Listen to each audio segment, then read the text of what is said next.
આજરોજ છોટાઉદેપુર જિલ્લો નસવાડી તાલુકાની અંદર મામલતદારશ્રીની ઓફિસ પર ખૂબ મોટી સંખ્યામાં સંતો, ગૌભક્તો તથા નસવાડીના આસપાસના સર્વે ગૌભક્તો સહિત હિન્દુ સમાજના સર્વે ભક્તો અહીંયા આવ્યા અને અહીંયા આવ્યા પછી ગૌ આહવાન જે અભિયાન આખા ભારત દેશની અંદર ચાલી રહ્યું છે, જેમાં ગૌ માતાને રાષ્ટ્રમાતા ઘોષિત કરવામાં આવે અને ગૌ હત્યા સંપૂર્ણ ભારતમાં પ્રતિબંધિત કરવામાં આવે તથા ગૌ હત્યા કરનારાને ફાંસીની સજાની જોગવાઈ થાય એવી એક માગણી સાથે આપણા ભારત દેશના મહામહિમ રાષ્ટ્રપતિ મહોદયા તથા ભારતના પ્રધાનમંત્રી શ્રી નરેન્દ્રભાઈ મોદી સાહેબ તથા આપણા ગુજરાત રાજ્યના ગવર્નરશ્રી અને આપણા ગુજરાત રાજ્યના મુખ્યમંત્રીશ્રીને ઉદ્દેશીને આ આવેદનપત્ર અત્રે સુપરત કરવામાં આવ્યું અને આમાં એક જ માગ કરવામાં આવી છે કે ગાય એ અમારી સનાતન ધર્મની સંસ્કૃતિની ધરોહર છે અને ગાય વગર અમારી ધર્મ અને સંસ્કૃતિ અમારા આસ્થાનોના શ્રદ્ધાનો વિષય છે.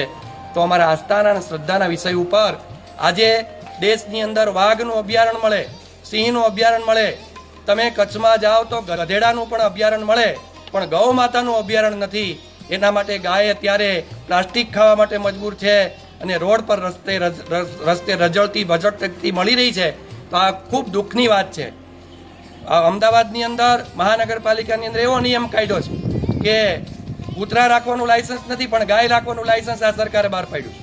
તો આ ખરેખર ગૌ માતા રાખવાનું લાયસન્સ આ સનાતનના દેશમાં કોઈ દિવસ હોય નહીં, હોઈ શકે નહીં.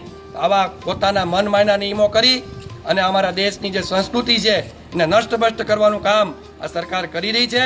એટલા માટે અમે મહામહિમ રાષ્ટ્રપતિ મહોદયને આ પત્ર લખીને આવેદનપત્ર આપીને કહીએ છીએ ગૌ માતાને રાષ્ટ્રમાતા જાહેર કરો અને ગૌ હત્યાની ઉપર પ્રતિબંધ મૂકો.